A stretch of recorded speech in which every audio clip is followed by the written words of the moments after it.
Hi, this is John Hand with the Pulsing Cinema movie of the day, and today's movie of the day we're getting down and dirty. We're getting down to business. Dario Argento, Suspiria. Suspiria was a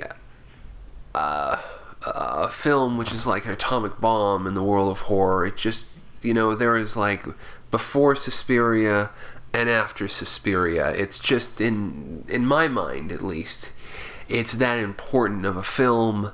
There's some people who dismiss it. Those people I don't really kind of want to talk to or even see. No.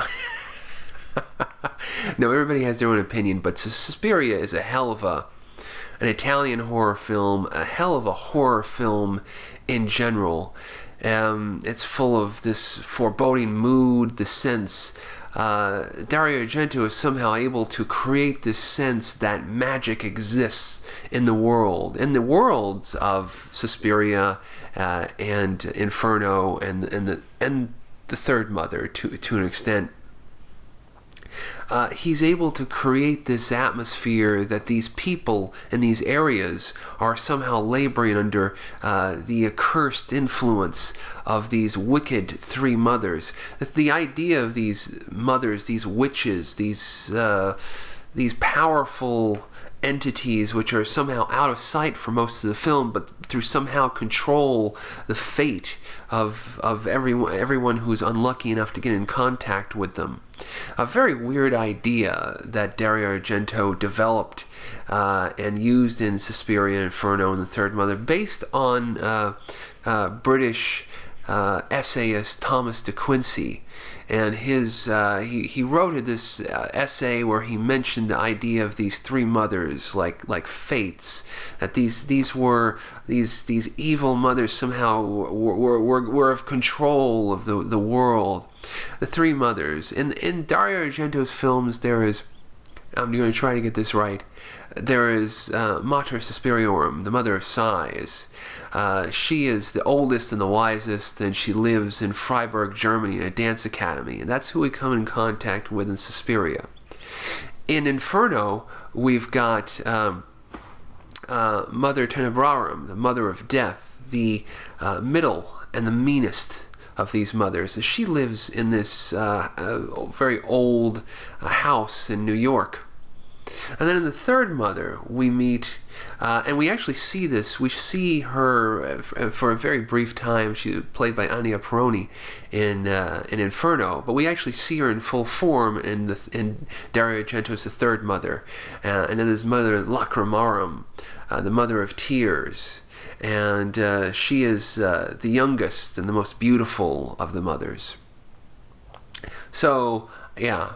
The three mothers, a heavy, weird concept, and Suspiria got it off to the right start. Suspiria is about this young woman, Susie Bannion, played by the brilliant 70s actress extraordinaire Jessica Harper of Phantom of the Paradise. She plays this young woman who goes to the dance academy in Freiburg in order to study. And she begins to realize a lot of weird things begin to start happening. Her people around her begin to kind of drop off like flies, and she eventually begins to kind of realize that there is the presence of the magic.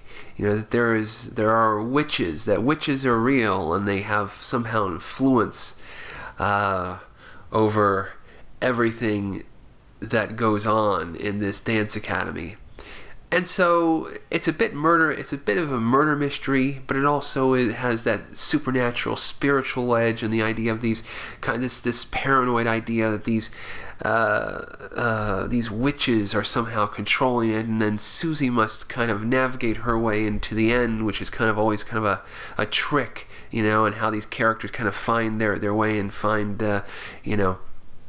Dario Argento's films are almost, like, it's still in the murder mystery mold in the sense that you've got to go, 3 steps to the left, 3 steps to the right, and, characters hear things, shadows, and then Susie Bannion, solves the mystery and is able to move to the next level.